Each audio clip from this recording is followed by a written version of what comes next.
Mike, we almost had a false start there, getting caught up in our own humor even prior to the show. How are you tonight, Mike? Yeah, man. Good. What's happening? We're shooting the shit, so to speak. Oh, there we go. First right out of the gates. Bing. We need a swear jar, right? A swear jar. I look like the national debt clock after I get Right. on the roll. But Mike, we have a pretty unique topic tonight. We're going to be talking about CDC chicanery, basically inducement and other schemes. I understand the CDC attempted to induce you somehow. Is that right? I trip into the craziest stories. I really do. And I've done it my whole career. I've said it. And there are guys watching that I worked with my career. And they continue to say, I don't understand how you find these crazy stories. And I just do. I trip into these things. They called me a couple weeks ago. And we'll play we can play the first call if you want to play it on the pre-show. We'll play the one that's already in the podcast. We're going to play the new call tonight. You want to do that? Yeah, well, let's do the new one on the sponsor exclusive. Yeah, we'll do the new call is better. We're not going to say anything about the new call, but the new call blows the first call away. But the first call is equally alarming, and it's in episode 36. And I got a call. I was just like hanging. I'm like, who the hell is calling me, right? And I pick up the phone because I try to talk to everybody, even if they're out they want my head on the stick. I'll talk to anybody, and. They're like, it's just the CDC, and, we want to ask you some questions. I'm like, now we got your ass.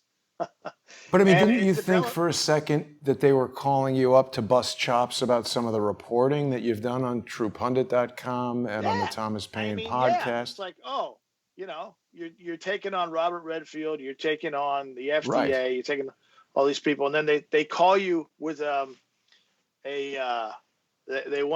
they want to do a survey, and it sounds like, okay, hey, can we give a couple minutes for a survey? Okay. Sounds harmless, right? But then I start picking at them. I start picking, boom, boom, boom. Because I just pick. I'm a picker. As you do. Yeah. And it turns out it's not a survey. It's just a massive scheme. They're trying to get your kids' immunization record. They're trying to back in with this survey to get your kids' immunization records sent to them. You sign medical releases and stuff. You do this long survey, and then they're like at the end, do you mind if we send the results to, the CDC? And most people, according to the people I've talked to at the CDC, are like, a lot of people say, no problem. Like, okay, we'll just sign this release and we'll send it to your kid's pediatrician. Then they send the medical records, the immunization records, to the CDC. And the CDC says, but we don't care whose names are on it. We take the names off and the identifying information, like the dates of birth and the kids' names. My ass, you do. Come on. This is what. It's like a medical census that they're taking, right? Well, I think it's I guess it's basically a massive, I think, privacy violation, number one. Yeah. Two, I think it probably is against the law to trick people into waiving their HIPAA rights on behalf of their kids as a guardian or a parent. It's like, it was just for a survey. Well, we don't know what they do with this stuff. Yeah. Right? We don't know what they do. And isn't it crazy now that we're getting these calls are going out? They claim, we'll talk about it later. They claim that this is not new. But my point is that what are you doing with this stuff? So these calls are taking on a different life of their own. And they called me back today. And then I have that call we'll play later on the Patreon show, and I'll put that out. We'll talk about that, and we might have it tomorrow in the podcast. We'll see what's going on. But it's just these little things that you're picking up from these people, and don't forget, they're paying people behind the scenes to do this.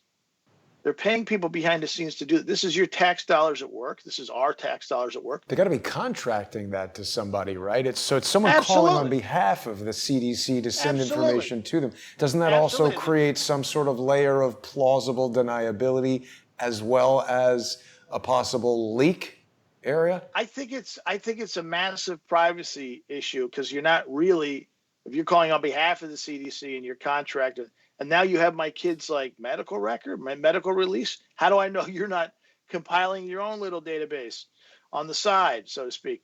And number two, what the hell does the CDC have to do with getting into my kids' medical history, every immunization? And then they say, oh, well, it's just not your kid's pediatrician or family doctor. If they got a flu shot or something up at the local Walgreens or CVS, can you please sign a release for that too? Like, what the hell kind of Frankenstein database are you building on today's kids? And why would you need that? They say they need it. Listen, this is crazy. They say they need it because they're compiling some kind of database to find out who gets what immunization. They already know this stuff. They know who gets what immunizations.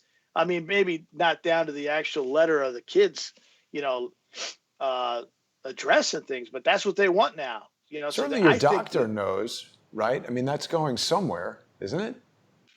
Well, yeah, but the call we'll play later is even more shocking with what they say about doctors. I'm like thinking, I had my podcast set for tomorrow, right? It's just like earlier today. I'm like, I have a couple interviews, set up for tomorrow. And then these guys call, and I'm like, God damn it. The CDC is throwing the whole fucking podcast. I got to rework everything because these guys keep calling me. I'm not even calling them. They just keep calling me. These people working for the CDC. But it's alarming. It's very alarming with what we know about these guys now. Now, before, I have to tell you, it's maybe not such a big deal. Oh, the CDC. All right, yeah, I'll do them. Oh, okay, we're going to do a little survey. Okay. But now what we know about these people, you'd be insane. You'd be insane to talk to these people. But guess what?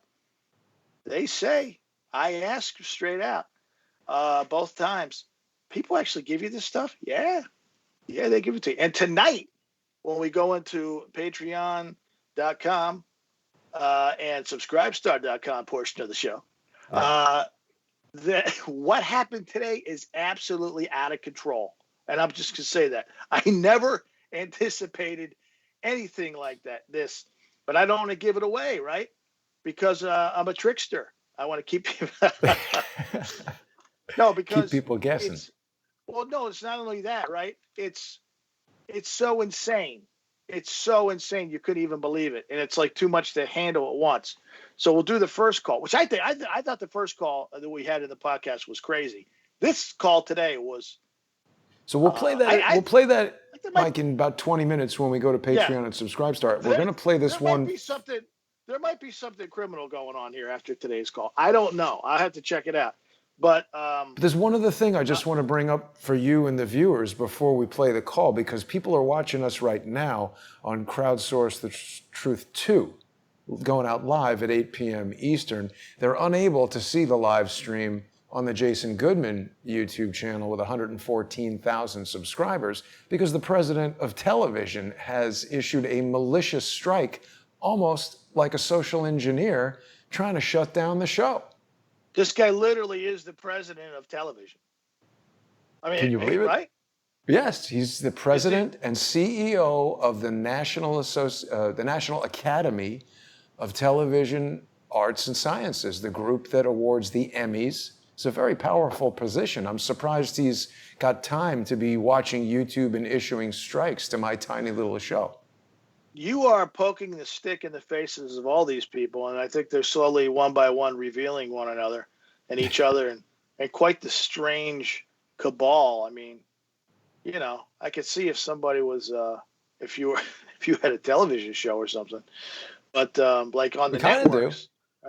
Well, I'm saying on the networks. Right? But I think they're threatened by this, Mike, because they know that the networks are tanking. The type of productions that you and I are doing are coming up. This is the next wave, and they're afraid. I have to be honest with you. I don't know the last time I watched network television. I really don't know that. I mean, sometimes there's some shows I liked on Netflix. I just finished a series on Netflix that I thought was fucking stupendous. But I don't watch these things as a matter of course. And when I do, that's usually from a recommendation from somebody who says, you absolutely have to watch this. Do you understand? And I'm like, okay. And then I begrudgingly go watch it. Because we don't have time to watch TV. What? The Wire, everybody always says, is a great show. Yeah, you have to watch The Wire. I'm like, I've been to Baltimore. I know it's a shithole. I don't need to watch The Wire. Okay? The Wire is what we used to call getting out of Baltimore because we got out of Baltimore right under the wire without getting shanked Well, you or live The arrested or Wire shipped. practically, so you don't need Yeah, to watch The it on Wire. HBO. When somebody says The Wire to me, I think of the piano wire, and somebody's behind me coming up from behind me with Exactly. a piano Watch wire. that. That's the wire I think But about. Mike, people will be able to see the show, after we're done with the Patreon section. I still have the ability to upload to the main channel, so I guess there'll be another malicious strike coming any moment because they really do seem dedicated to shutting down Crowdsource the Truth. And the timing is very odd. The election is coming up. I think Well, the election is right around the corner. We're almost inside 60 days for the election. Yeah, exactly. What do you expect? I expect them to continue to strike the show. This is why we started this whole thing on Patreon. We said, look, you read the tea leaves a long time ago, and you said to me, dude, you got, we should think about doing this show. And I said, well, it's good timing because we don't really want a YouTube presence anymore. And you said, oh, you're not gonna put things on YouTube. I said, no, we actually quit. We told YouTube, fuck off, because I saw where this is going. I'm not gonna put hundreds of videos on YouTube and then have them say, oh, we don't like you, get out. And be like, wait a minute, that's like 2 or 3 years of work. What are you talking about? So we figured we would go a different route, and that's why we're doing this. It's very simple because you don't have this crazy Orwellian nightmare every time you try to give an alternative viewpoint or independent media tries to voice something that's not approved by these millionaires and billionaires. And we saw, I've talked about it for 2 years now, you and I, both publicly and privately, more privately than anything. We are witnessing what happens when you're an alleged journalist and you have been infiltrated by Chinese nationalists and anti-Chinese guys. I mean, Bannon just got indicted. I mean, and they might not be done with him from what we're hearing. And on a smaller scale, Millie Weaver, I think she was targeted by some of the people who were involved in that documentary, or maybe people that we don't know, but they've broken her relationship with InfoWars, which is what brought her to prominence, or at least gave her the platform. They've put her under tremendous pressure, threatened her kids. That was a big deal. Regardless of what happened and some of the underlying effects, sometimes there's a perfect storm of these things. When your personal life collides with your professional life in journalism, it happens. Okay, it happens. This is life, right? No matter what happened, that whole message of that whole situation, Bergey's message, is now up in the air. It's like, wait a minute. Is that the story related to the lady who got arrested for XYZ? And so they have a way of screwing these things up. The people who tamper from the outside, right? And that's why we did this thing, so we could try to eliminate as best as we could, or best as we still can, the outside tampering and just get the message out. Let me lay something on you, Mike, because I want your opinion. I want your opinion. Yeah. I think there's another reason that they collectively don't like what we're doing, because and I did this consciously, we're turning the business model of television and dissemination of news on its head. It normally relies on the viewers consuming it totally for free, and you have television advertising from sponsors. Del Bigtree has said it's a big problem. When he was working for CBS, wanted to do a story exposing the CDC and the various pharmaceutical companies. They flat out told him, you can't do that. Our advertisers are pharmaceutical companies. Robert Kennedy Jr. told you, his childhood friend, the CEO of Fox News, Roger Ailes, or whatever he was, executive producer, told him, you can't come on the show and talk about factual information about particular vaccines that studies have shown are not properly developed and are causing problems. He Wouldn't not let him only do said it. that, he said any host that has him on he'd probably have to fire. Right.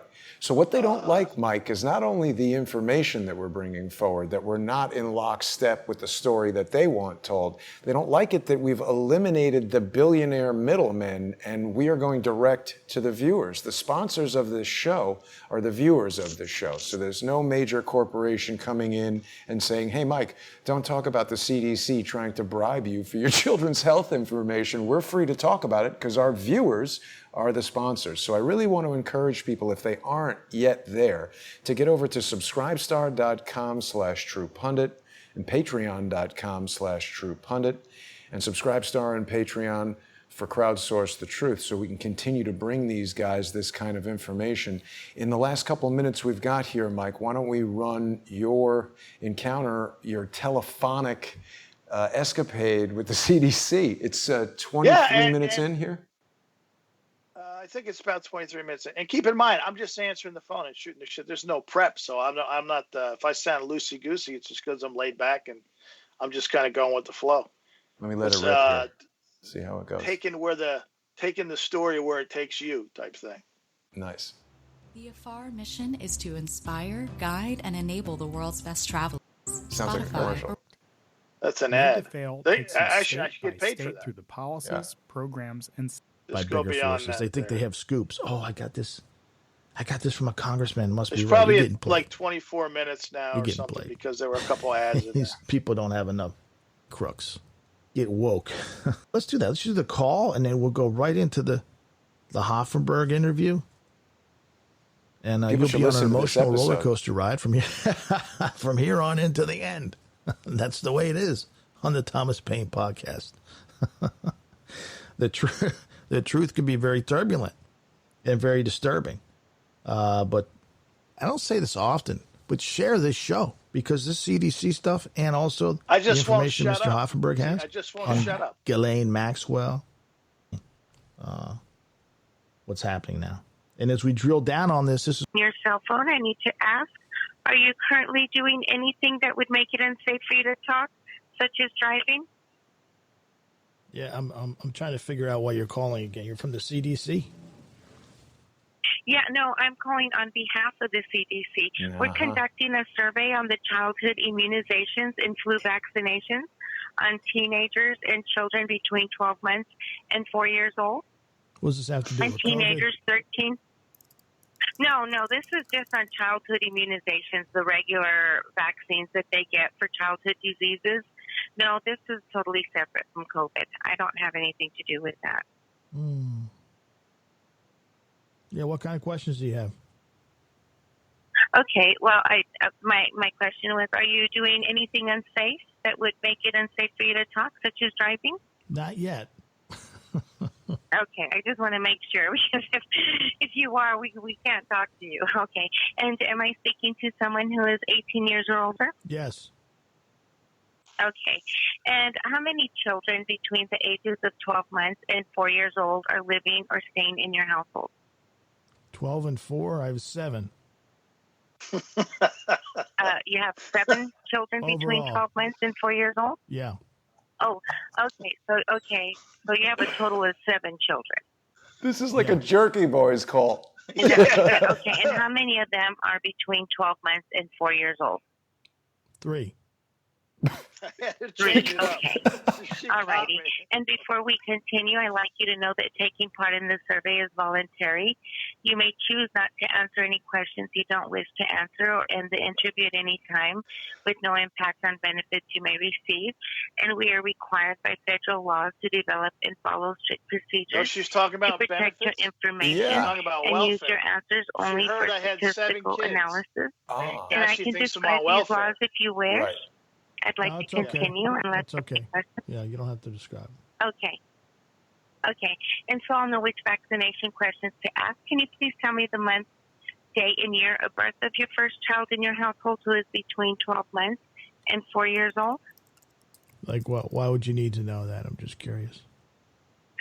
Well, that gives me the questions that I need to ask you for their immunizations, because children get different immunizations at different ages, and this will help me ask you the questions, because I don't know which questions are going to come up. I have to give you their birth dates?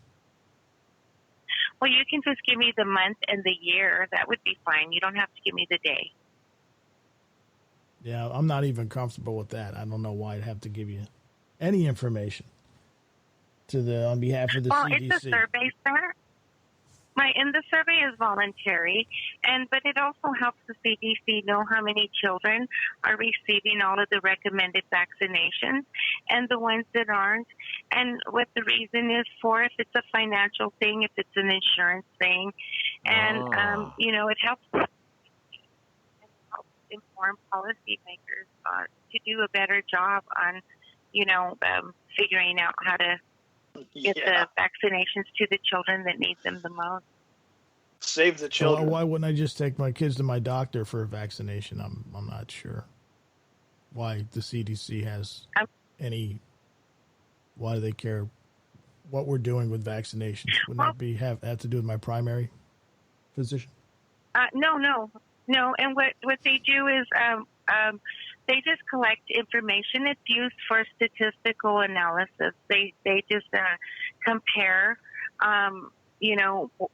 like I said, they're comparing how many children are getting them, why people are getting diseases, and why, and if that's the reason, if they're not getting vaccinated, and this helps inform, like I said, it helps policymakers make better informed, policies to help people, so that can't afford the vaccinations. The goal of your survey is what? To see what vaccinations my kids have had? To see how many children are getting. Yeah, and it's not just their children. It's a variety of children and the ages and their groups. So if I have teenagers too, we can go through that? Yes, we go through all of them. Because this is a survey on the health of children from 4 to 12 months and then from 13 to 17 years old. And you're more than welcome to look up our information. I could give you all the information. Yeah, what is it? Before you continue. Yeah. Okay, sure, absolutely. I'll be glad to give you that. Okay, do you have a pen available? Yeah. Okay. The website, it's the NIS, which is the National Immunization Survey. The website is http://www.cdc.gov/vaccines/NIS. Do you need me to repeat any of that? No, I got it. I just have a question for you. Okay. You survey Sure. people. You survey people, and they tell you this stuff just without checking out who you are. They'll just tell you all this stuff. A lot of them do check, and that's why we have all this information, because a lot of them think it's a scam call, and I totally understand, because that's very basic. So many people call. But this is a very important survey. And I also have another information. It's the CDC Information Contact Center, which they can verify who we are. Yeah, I'm just curious because you're asking for immunization records. It seems like it would be like a HIPAA violation to call somebody up, even on behalf of the CDC, and say, "Hey, right. what are your immunizations?" And we don't. Right. And see, when we get to the end of the survey, we have to ask your permission. And this call is recorded. And we have to ask your permission. Yes. To see if, we ask you if we have your permission to obtain the immunization records from your doctors or healthcare providers that gave them the shot. We don't get them from you directly. We get them from the doctors. And then from the doctors, they send them to the CDC, and they do their statistical analysis with that. But we don't get your information, the CDC, and so at the end of the call, they get it from the doctor. After we go through everything, all my 7 kids, at the end of the call, you say, "Hey, can we get your permission?" And then you'll go get their medical records. I don't have to do anything. Is that how it works? Yes, we get all your information, but we would also have to get the contact information of the places that the children got their immunizations. That way we can contact them and get the information from them. But that is only with your permission. We cannot get any records unless we have your permission. What happens? Give us a release to call your doctor and get all your child's information. Kids' records go to the CDC, but I mean, I read a lot of stuff in the newspaper that the CDC is kind of wacky. Right. Well, I was going to say the only records that they get are the immunizations. They don't get anything else. Nothing about their health. Nothing about anything personal. It's only immunizations. What happens if my kids don't have all the immunizations they're supposed to have? Then I get in some kind of trouble. Good question. No, because you know what? I mean, you have a right to refuse, you know, and sometimes children cannot get vaccinations because they may have, a weakened immune system, or they may be allergic to some ingredients in the immunizations. You know, this is a non-biased survey. Well, right. You're saying it's a survey, right? And then at the end, you're asking for medical record releases for my children that go to the CDC, and I don't know what happens to them after it goes to the CDC. I don't know. Yes, what you don't. It ends up. Seems like it's some kind of a massive problem. Yeah, I don't know what. I couldn't tell you how that works. Because I just conduct the surveys, and whatever information they get is only immunizations. I know that just work only here, the immunizations that they get from the doctors. They don't get nothing else. If I release the records, it'll have my kid's name and the kids' names and the date of birth and the immunizations, right? Yes, and that's it. And the doctors know not to give any other information. That's it. You're right. It's the HIPAA law, and we're only allowed to get the immunization records. This is a survey of only immunizations and nothing else. And for kids up to what age? 17? Well, Mike, we've got to stop it there. We can continue that on Patreon. We'll continue it. Yeah, Patreon and Subscribestar. And people can also hear the follow-up call. They called you back. I love it when people call you up in the beginning. I don't know. I have no idea. Why is this guy asking so many questions? This guy's a pain in the ass. You really made her earn her money that day. But we're going to be back in just under 5 minutes. People are going to be able to catch the follow-up and the rest of that call on subscribestar.com/truepundit, patreon.com/truepundit, and subscribestar.com and patreon.com/crowdsource. Next call is way out of control. Way out of control, by the way. If you thought that was good, you're going to love the next one. So we'll see everybody in just a minute. Thanks to all the generous sponsors that make the show possible. If you're watching and enjoying each week, you got to pony up and join us on Patreon and Subscribestar. We'll see you there in just a couple of minutes. Thanks for watching.